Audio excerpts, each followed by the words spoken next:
Hello, everyone. Thank you for joining our webinar today on how to manage COVID-19 vaccine distribution with Jotform. My name is Elliot. I'm a marketing communications manager for Jotform, and I'm here with Chad Reed, our vice president of marketing and communications.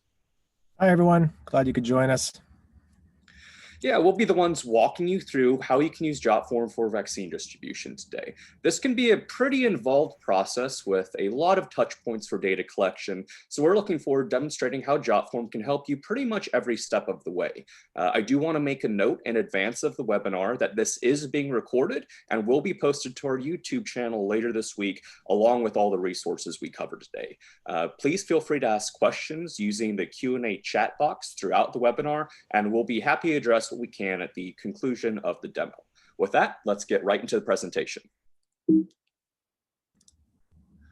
So first off, we're Jotform. A little bit about us. We are an online form builder that makes data collection easy, accessible, reliable, and scalable. We have a lot of various methods to collect your data and to manage it securely and safely to protect any confidential information that you gather throughout this process. And of course, today we're here to talk about how you can use our platform to help manage data collection for your COVID-19 vaccination distribution efforts. But first, let's talk a little bit about the situation we're facing and what makes us qualified to help. So this is an overview of the situation and the challenges that a lot of local governments and healthcare organizations are facing when it comes to distributing the COVID-19 vaccine. Obviously, this is a very logistically involved process. There are many touch points, and the data collection systems that organizations use need to meet a few criteria. The first of which, they need to be highly scalable. The amount of data that's being collected for large-scale vaccine distribution efforts requires a vast online database cache and the ability to handle a massive amount of online traffic. So however you're collecting that data, you need to be prepared for high volumes. Secondly, it needs to be simple and intuitive to use. Some recipients, especially maybe in the senior category, may not be that technologically savvy. So it's vital that whoever you're collecting data, that touch point is simple to use, understand, and easy to fill out. And going along with this also needs to be accessible from anywhere. Again, as I mentioned, there are a lot of touch points. So making those touch points accessible from various locations is going to be critical to collecting all the information you need. There are several ways to do that, whether it's opening forms from QR codes that you have on site, embedding them on websites and social media, to making them mobile friendly for access on tablets or smartphones in the field. All of this is critical to enabling data collection from anywhere and making it easily accessible. 4, we've already touched on this as well, is security. You're collecting private information through all these touch points, and it's vital that both your organization and your customers believe that your data collection is secure and any information that you're collecting is being treated with a high amount of security, reliability around that data collection. And 5th, integration friendly. Your data collection also needs to be interlinked with scheduling functions, automatic communications like triggering autoresponder emails, payment processing, and the like. There are a lot of systems in place for a process like this, and they need to be able to communicate to each other. So these are just a few of the obvious challenges facing a data collection system throughout the process of vaccine distribution that we've identified. And we're going to talk about how Jotform can help address each of these. So to start, we're going to discuss how various organizations are already using Jotform for this purpose. And for that, I'm going to pass it over to Chad. Awesome. Thanks, Elliot. So we've actually, after a really cursory search in our database, we've identified at least 18,000 accounts using Jotform forms for various COVID-19 related vaccination use cases. So that means a lot of different things to a lot of different organizations, but most commonly that involves notification signups, appointment scheduling, consent forms, as well as various surveys and questionnaires. And it's certainly not an all-inclusive list, but we've seen the most usage among medical centers, pharmacies, as well as local governments, particularly on the county level. So some of the screenshots we're actually showing right here were brought to our attention because they were publicly listed on news sources once publications started directing their readers to various vaccine resources. This is a great use case. But Park County is a rural county in Montana with a population of about 16,000 people. During non-COVID times, they were really reliant upon printed paper for collecting any type of information, but obviously that was impossible and difficult during the pandemic. But from a purely COVID-19 use case standpoint, they're really end-to-end users. So early on, they were using Jotform for COVID contact screening.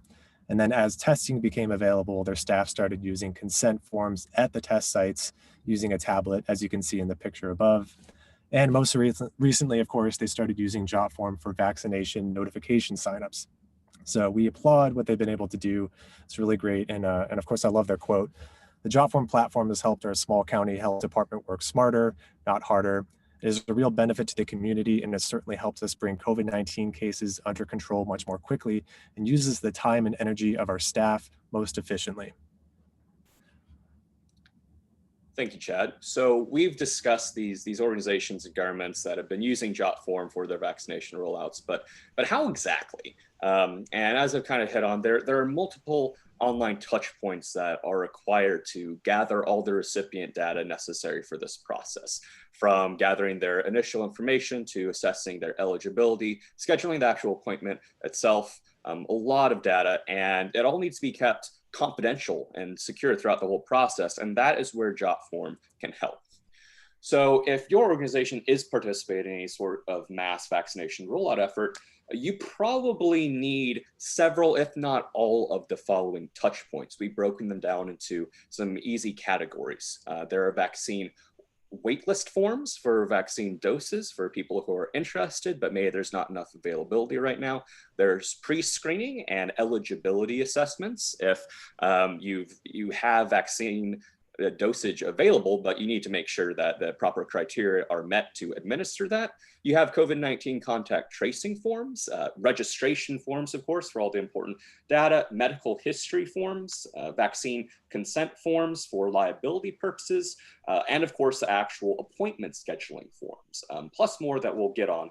But as mentioned, HIPAA compliance is recommended for pretty much all of these. So today we're going to take you through demonstrations of how each of these touch points can be fulfilled using Jotform. We have example forms and templates that are customizable to your organization's needs, so you can just click into them and start implementing them right away with very quick turnaround. We'll also discuss some tips and tricks to help make your life easier using Jotform, from just general advice on how to make forms easy to understand and fill out, to linking them to QR codes, to embedding them on social media and your websites, to connecting forms to your calendar and integrating them with payment processors, plus much more.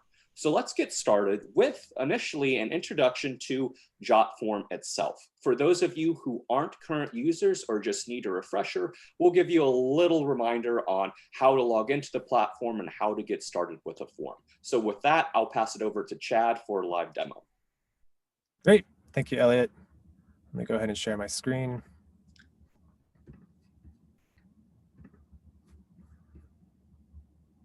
So we're going to get started directly from our home page, and then go ahead and log in from here.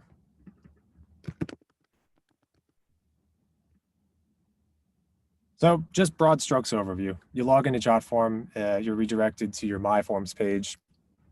This is where you're going to have all of your forms accessible if you wanted to edit them or view them. But we're going to go ahead and quickly show you how to create a new form, because I think that it sets up the rest of the presentation and all the templates. But just to get a quick understanding of how easy this process is, when you hit a create a form option, which is in the top left, you're presented with the option, the option to start one from scratch. Use a template. We have over 10,000 different templates. Or import an existing form and migrate it into your account. But we'll go ahead and start one from scratch. Two different options. Classic form looks a lot like the online forms that you're expecting to see and used to seeing. Card form is something that we launched a couple years ago. The idea behind it is that it shows one question at a time, and it really narrows the focus of the form respondent so that they can focus on each individual question. We'll actually go ahead and use that option. We'll get to that, the reason why, a little bit later on.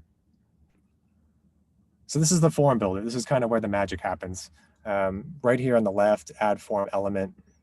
With a single click, you can add any one of these into your form. Name is almost always important, email, address. You can see as soon as I click them, they automatically appear. Options for appointments, signatures, fill in the blank. Short text and long text are the options where if you wanted to ask a specific question, maybe describe any symptoms, as well as drop down, yes or no questions, single choice, multiple choice, really anything you can think of. Customizing the design is really easy. We have a form designer for that. A lot of preset themes, but again, if you wanted to use customization and add your own colors, your own themes, your own images, your logo, that's all possible here. When you want to see how your form looks live, we have a preview option for that.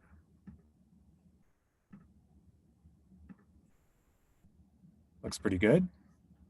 And then when you're ready to publish, you just click publish, and there's already a link set for you that's ready to go. Everything's already been saved, and you can distribute that in a number of different ways, either through email, sharing options, or embedding it onto your website or distributing the link. So really a lot of options, and we're going to go and dive into a lot of specific features and use cases. But again, we just wanted to show you a starting point with what Jotform was, especially for people who haven't experienced it before. So with that, Elliot, I'm going to go ahead and kick it back to you. Perfect. Thank you, Chad. So as he mentioned, that was just a broad overview kind of to our platform and what it can do. And now we're going to delve into the specific use case examples and some specific templates that we have pre-made that you can use for your organization.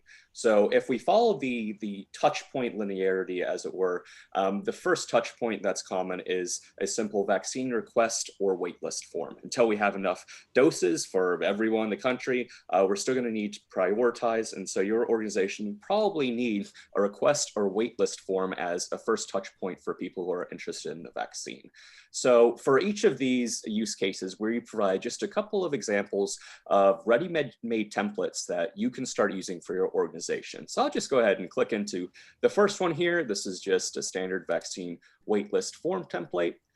And as you can see, it's pretty standard setup. You have a description here that goes into a little bit more detail, but you can press use template right away. And you get this nice ready-made form. If you want to customize it, you can add your logo here. And as you can see, we have a lot of ready-made fields for data entry that you can start selecting right away. Maybe you don't want all of these. Maybe you don't need to ask what kind of first responder. You can just remove this. You can ask, are you over the age of 60? You can change that to be, are you over the age of 65? You can just customize this however you want. You can also make certain fields essential by clicking on properties and pressing required or not required. You can have long text boxes, short text boxes, accept signatures, obviously the date. So this is just a great example of a waitlist / request form that's pretty ready-made and tailored to be repurposed however you need to use it for your organization as kind of that first data touch point. We have another example here that's somewhat similar, just a little bit different. Again, just providing a couple different resources for every use case for you guys. And we'll go on to the next point of the process, which is assessing eligibility. So now they've stated that they're interested in a form, maybe there is dosage available, and now you need to see if these individuals meet the criteria to receive the vaccine dose. So here is a vaccine pre-screening form template that's already pre-made.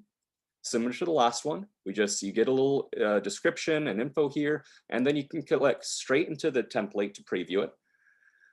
And again, it's fully customizable with all the information you're going to need. You can add additional questions, you can take some away. This one is specifically curated for if you received a previous dose and they're just getting ready for their second dose. You can remove that if this is just a very preliminary first dose assessment eligibility.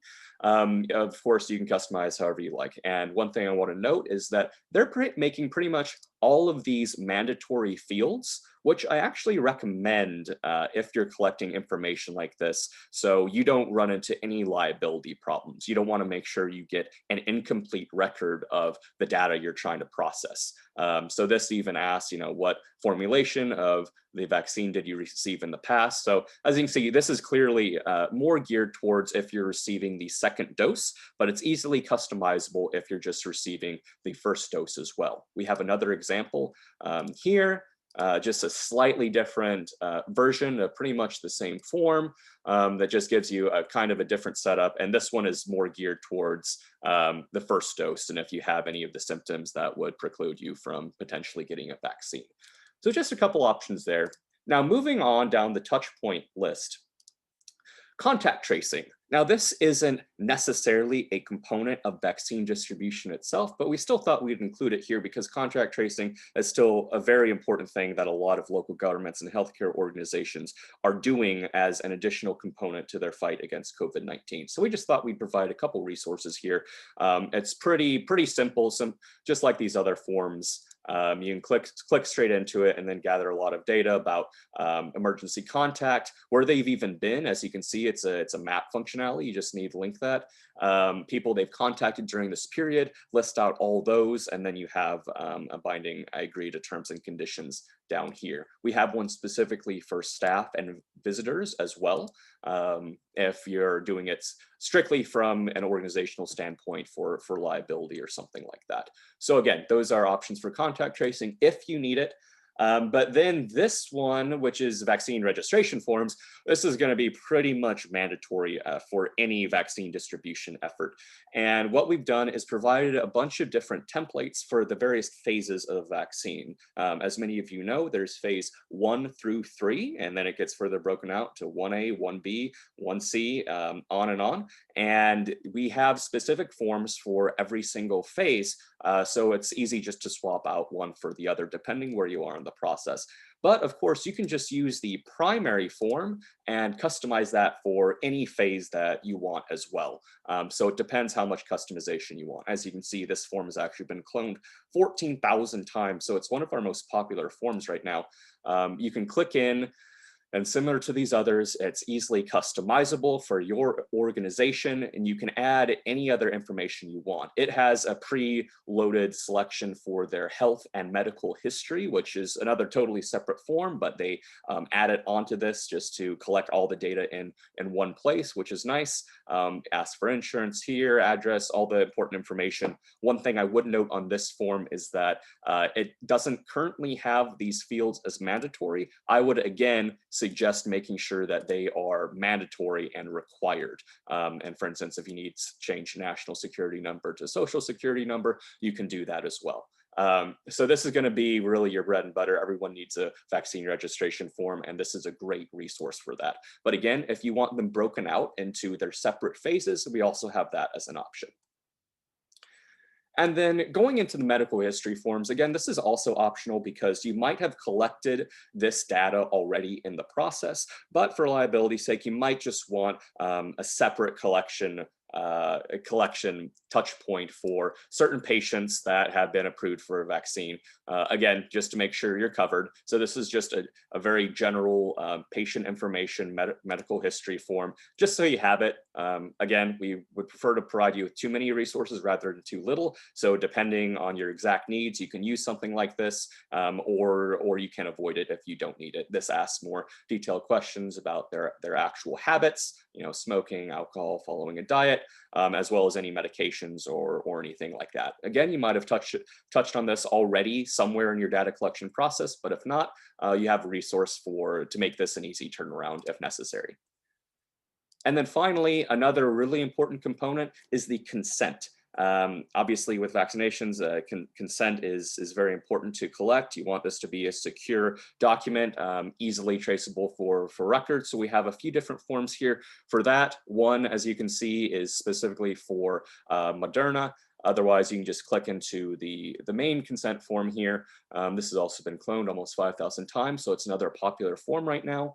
And this template, as it sounds, is basically a long disclaimer, just to ensure that you are getting proper consent from anyone who is taking the vaccine from your site to ensure that you are covered from a liability perspective. It has an e-signature down here, along with the date, emergency contact, a disclaimer right here, and of course, all the other information that you've had to collect along the way, with some final questions to make sure that they're basically meeting the screening requirements. And of course, if they've traveled in the last 14 days or been diagnosed with any of these conditions that might come along with precluding the vaccine dosage, as well as side effects. So consent is very important to capture, and obviously we want to make that as easy as possible for you guys. So that's a great resource for that. And then, of course, the final part of this is scheduling the appointment itself. We've already had a number of questions come in regarding our appointment scheduler. So we'll go click into a form template that makes this easy. You can click straight into this. And again, this is if they've met all the criteria, they've been screened, you have dosage availability, well, you need to actually schedule the appointment itself.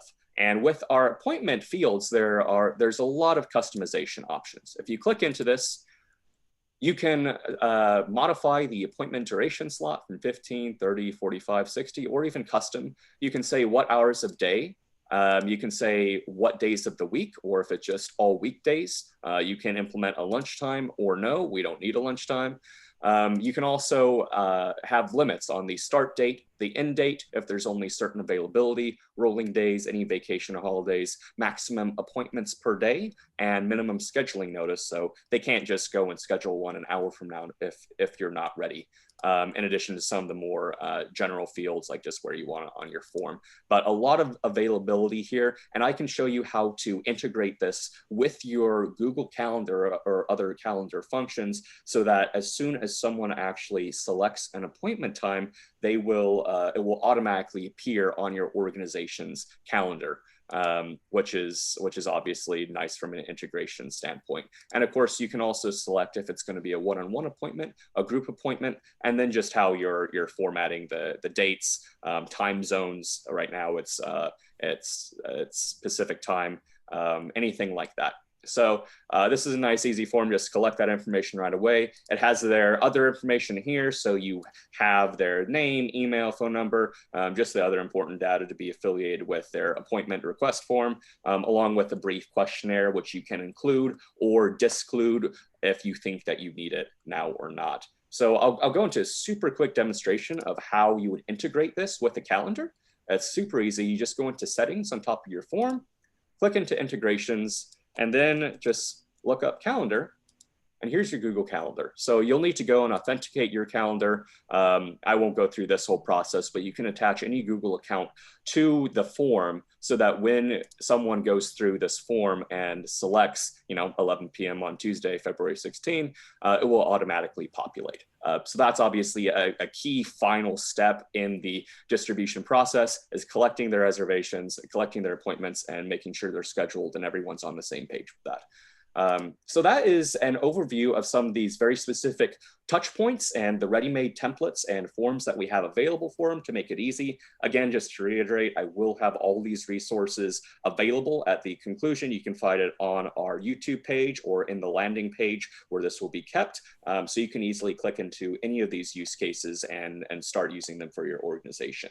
And with that, there's actually a lot more that Jotform does than just forms. We have an advanced tables and PDF features that you can use for other various instances of vaccine distribution that I'm actually going to pass it off to Chad to talk about right now. So Chad, you can take it away. Awesome. Thanks for that, Elliot. You covered a lot of ground, and we're gonna keep the good times rolling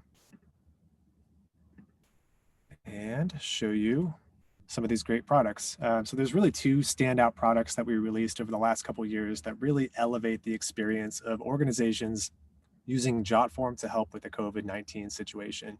And the first of which is Jotform tables.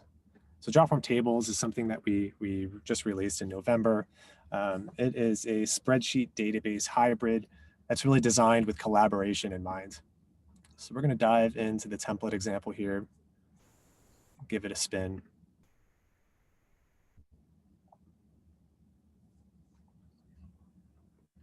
I just love the presentation of Jotform tables. All of the single choice or multiple choice options that you have in your form are presented in these color boxes. Just really easy to navigate, really easy to sort through. And as you can imagine, if something like this really comes in handy when you're collecting hundreds, if not thousands, of different, vaccination-related submissions, or if your wait list gets long, if you want a way to be able to group it or sort through it, tables really comes in handy. One thing I really appreciate about Jotform tables too is that you can connect multiple forms to the same table. But actually, before we get into that too, tables isn't just tables. Tables has a calendar view, an uploads view, a report view, which really comes in handy for those questionnaires and those surveys, a Kanban view, which is upcoming, and then a cards view if you really wanted a great individual look at the form submissions as well. But for this new tab, we're going to use another table. And again, I want to connect a form that we already have. So we have a consent log here, but maybe we want to be able to view our wait list within the same table. I'm going to migrate all of the data that we have, all the different fields. And just like that, we have another tab with a whole different set of information. Elliot did a wonderful overview of the registration forms that talk about the specific phases, but one interesting use case that we've kind of seen come up is, being able to have people self-select their own phase and then have a link that provides more resources on what phase they're in. That way it kind of funnels everything into a single table or a single submission box. This is a nice way to be able to sort things if you wanted to maybe contact only phase one. You can download all of these submissions either as a CSV, Excel, or PDF. And if you have a means of mass communicating with them and via text or some email marketing service, it's really easy to just upload the information to that. So that's Jotform tables. I mean, honestly, we could spend an entire webinar on this, which we actually did a couple months ago. We would definitely recommend you to check it out. It's really feature rich. We're really excited about it. And this actually appears in everyone's Jotform account by default. When you're able to view submissions, it shows you your Jotform table. But the other thing, switching gears here, is Jotform PDF editor. So PDF editor is something we launched 2 years ago. It is a way to automate professional, polished looking PDF documents generated whenever it submits an online form. So just as an example, this is pretty similar to the consent form that Elliot showed earlier through one of the templates. It's in my account. We're going to go ahead and very quickly fill it out. That doesn't have to be perfect.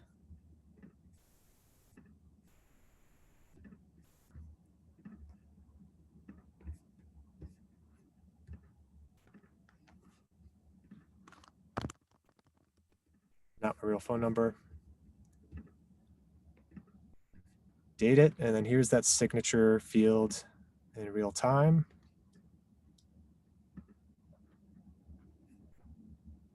Great, so that form has been submitted.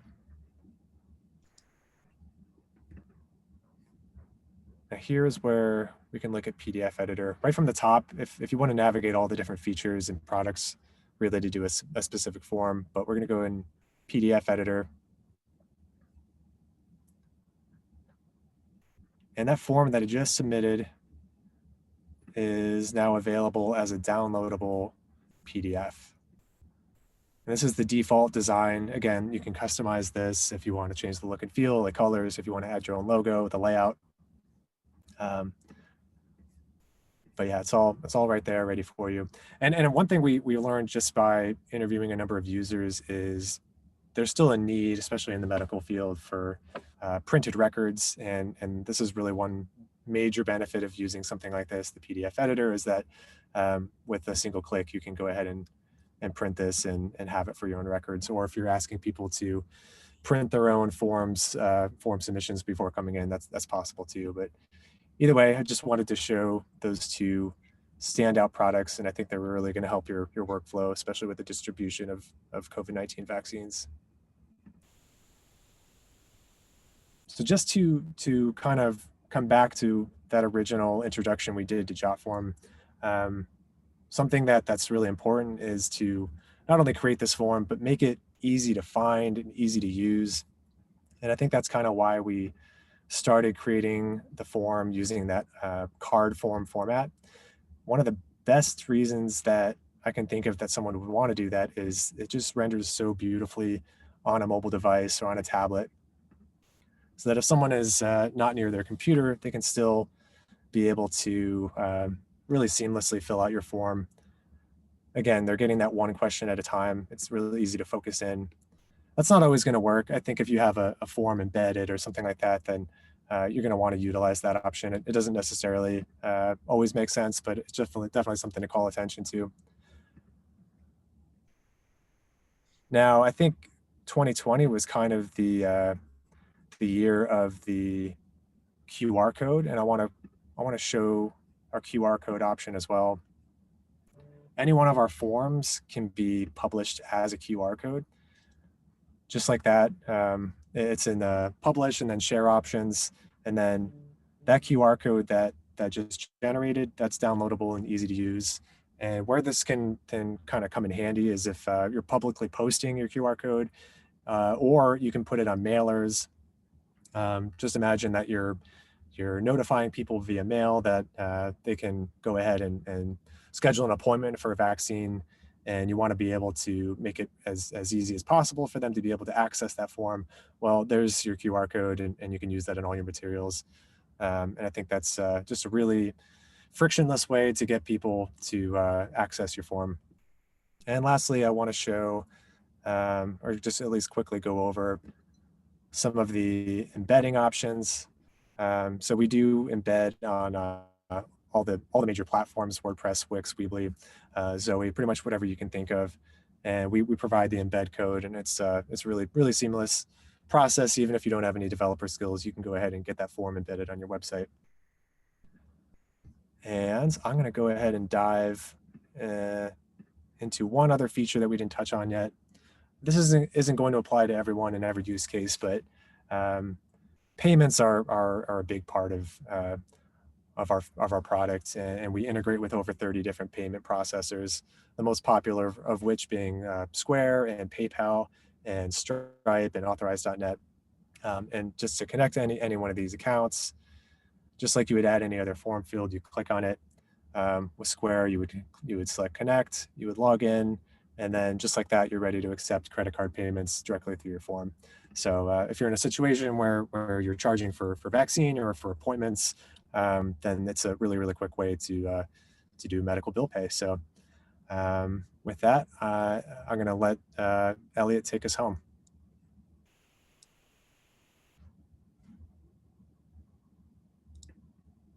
Perfect. Thank you, Chad.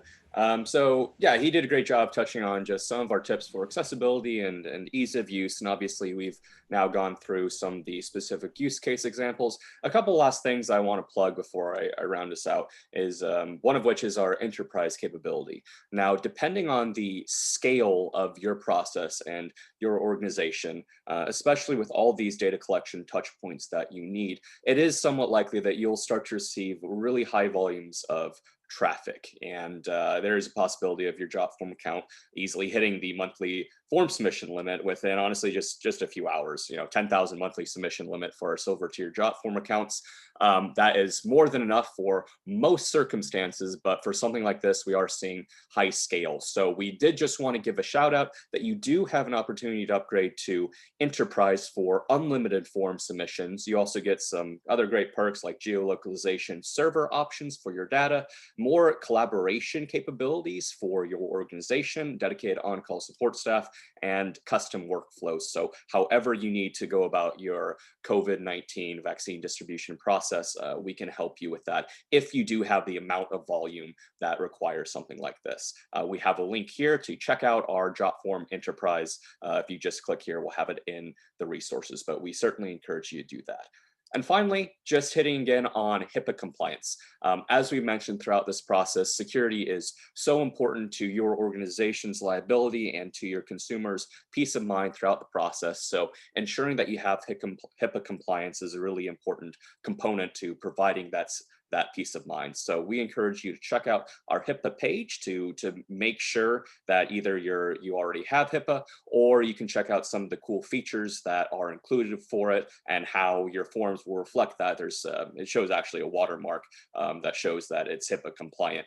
Got a couple questions about that already, but we do encourage you to check out this page if you don't have it yet. It is necessary for a lot of these steps, especially if you're a government agency or healthcare organization that you really want to prioritize keeping that confidential data secure. So that kind of rounds us out for what we want to cover. This is just a quick recap. We covered a lot of touch points today. A lot of resources were shown. This is sort of a culmination of all of those.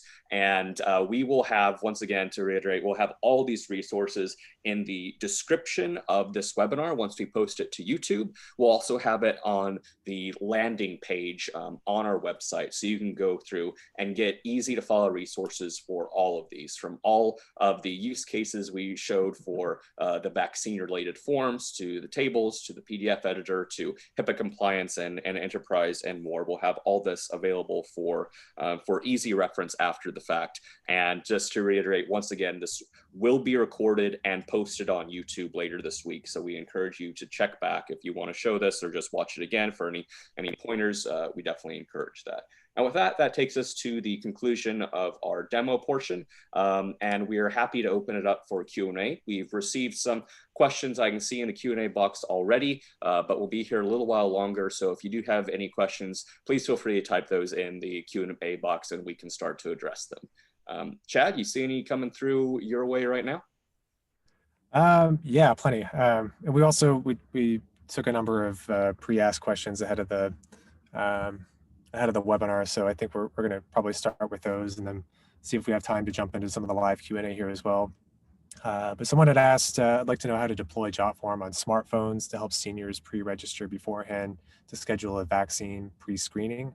I think hopefully we covered that in the publish options, but again, I guess just think about ease of use in the form creation process, and we know that not everyone who's filling out these forms is tech savvy, so that kind of goes back to just making sure it's accessible in all ways possible. And I think if you're thinking about like mobile or smartphone first as far as accessing the forms, you might want to look at that cardboard format for that use case. Several times, a number of you have asked if it's going to be taped later on. I think Elliot, you just touched on that.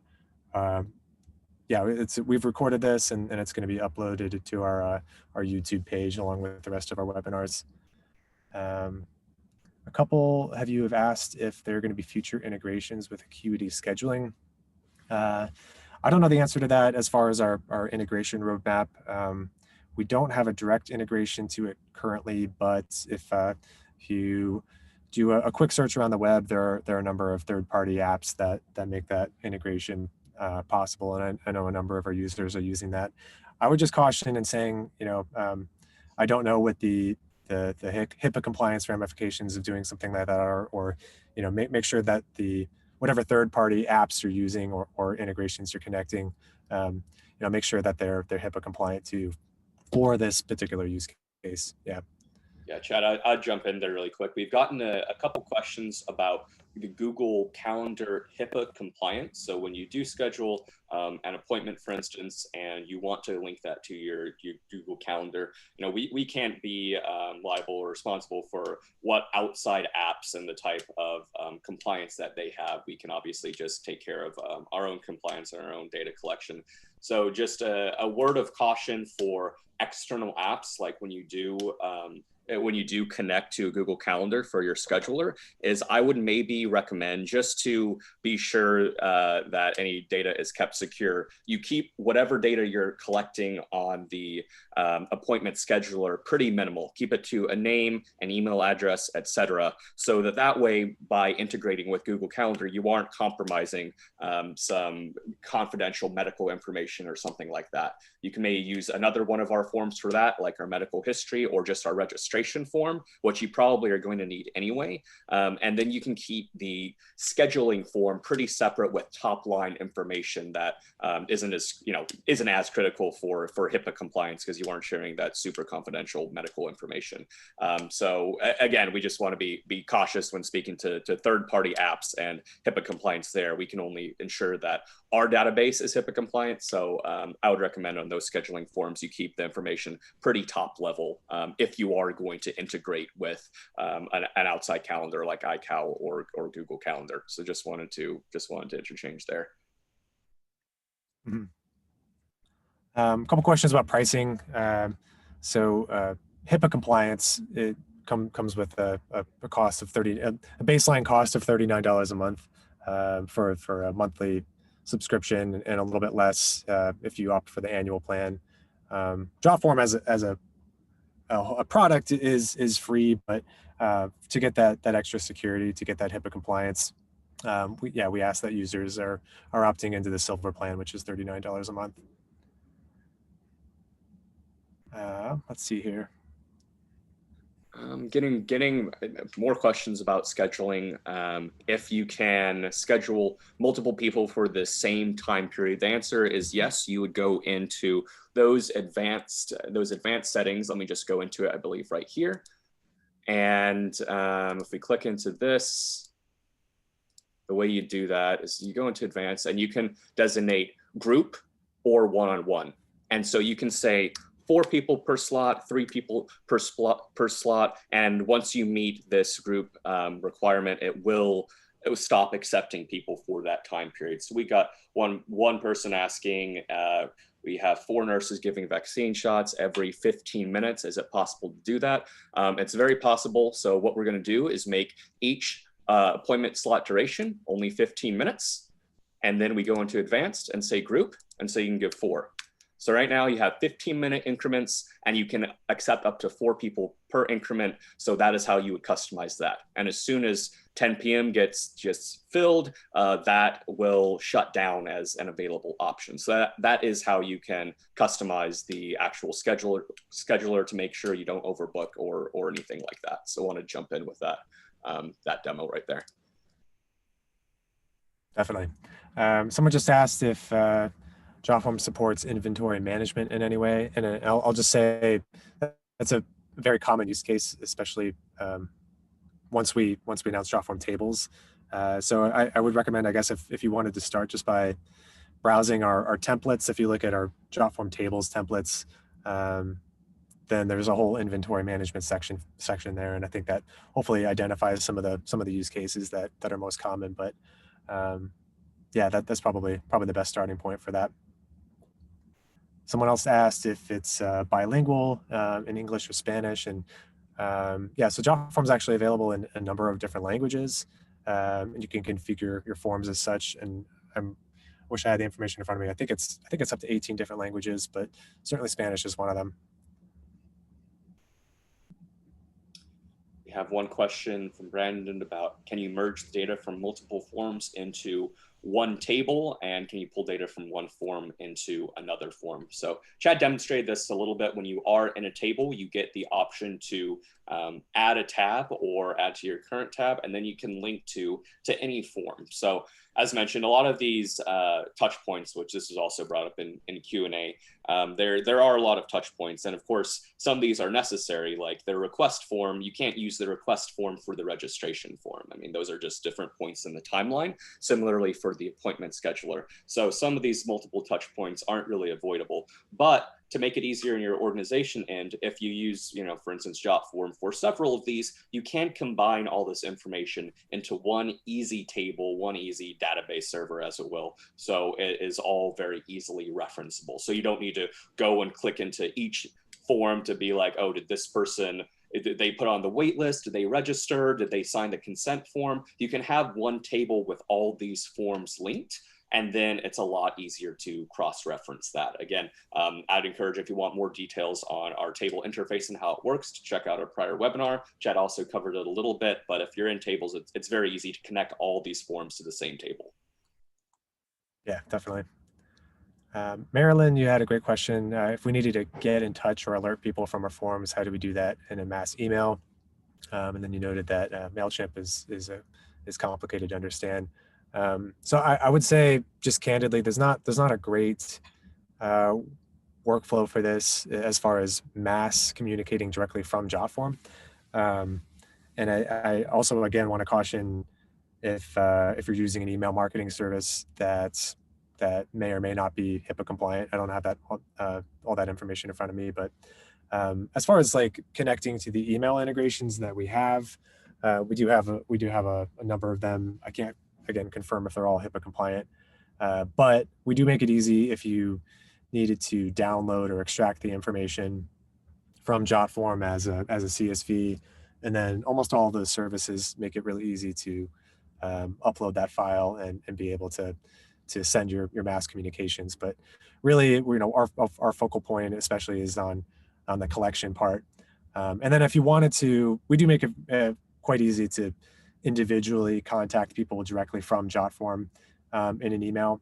But the mass communication part, you'll want to probably investigate a couple other services. And if MailChimp is not working to your liking, I'm sure there's a number of other good ones. Lan had asked, can we have Jotform text us to let us know an appointment has been made? Short answer, yes. That's not something we necessarily have built in as a feature, but I would say most people who, when they're using Jotform for mobile notifications, are just using our mobile app. So we have I don't think we've actually plugged this in yet this webinar, but we have a really awesome mobile app. It's called Jotform Mobile Forms. But one of the basic features of that, obviously, is notifications whenever a form responses come in. But it's also a way to manage your forms, to access your forms from the field using your phone, to edit them, to assign them to various people. It's really a feature-rich product and app. So I mean, I would recommend it for any Jotform user, but especially if you're looking for alerts when an appointment form has been submitted through your account. Definitely check out the Jotform mobile form app.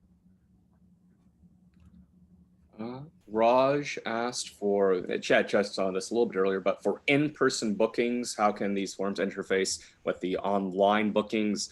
Again, obviously, if you're using paper to collect information, that wouldn't really communicate. So that's where you recommend using that QR code to bring up the form on a person's smartphone, and then that will connect to the same database. So regardless, you can link a form to a website, to your website, to social media, and you can have it linked to a QR code that people can pull up on site. And regardless of their access point, they will be filling out the same form. So that's how you'd make sure that the interface, and it will all sync together regardless of where they're actually filling out the data. We also have a question about if you can see forms in some kind of graph or presenter view to see demographics, something like that. So one thing we didn't necessarily touch on that is sort of an aspect of tables is our report builder. So once you collect a lot of data, you can go and open it in submissions in your My Forms. And I guess I can just show you. This wouldn't necessarily have a finished example, but if we go back and we just go into vaccine appointment form, you can go straight into form analytics right here. And you can also go into create report. And both of these will create a different style of report so you can see your data visually represented. We have an entire webinar on this, which again, I would recommend you checking out. But if you just need to see some graphs, obviously this is not a form for it.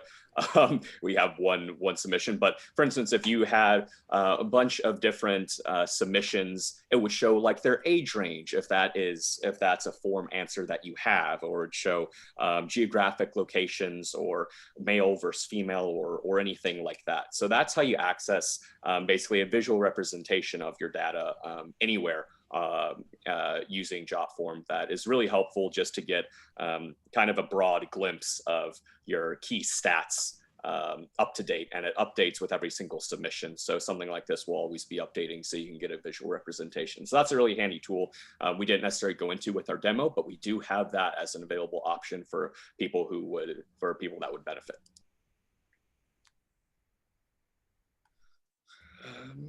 That's great. See anything else coming? A number of you have asked about Office 365 integrations. We do have some upcoming Microsoft integrations, but not in its present form. We don't have Office 365 now.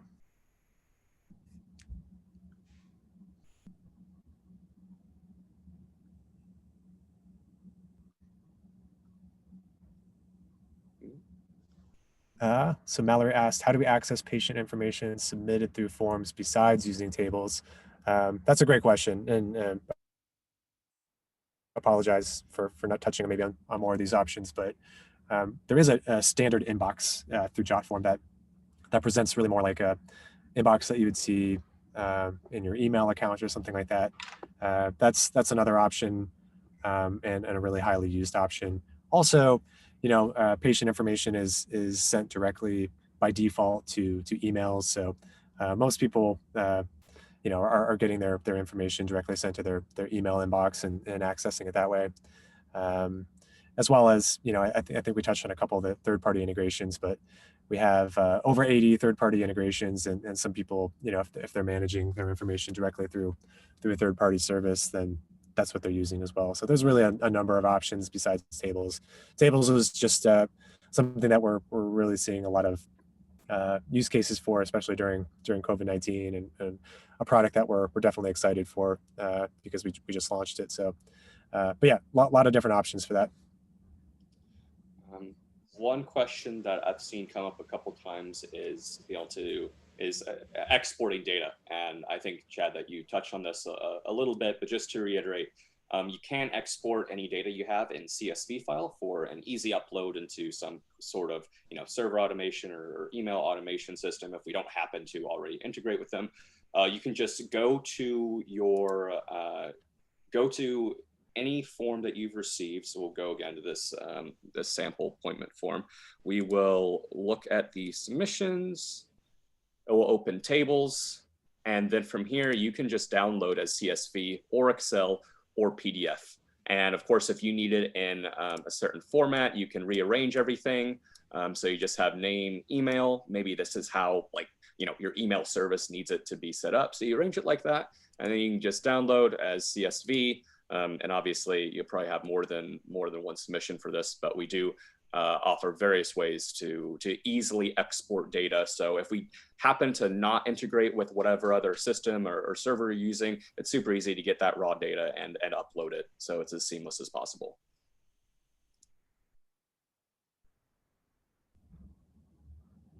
And still getting more questions. Is there a place to watch this presentation again? Once again, this will be posted to YouTube later this week, so I encourage you to check that out. And you can also just check out our website where we will have this posted in the original article blog where this was announced. But you can also check out our YouTube channel. It's just our YouTube channel is just called Jotform.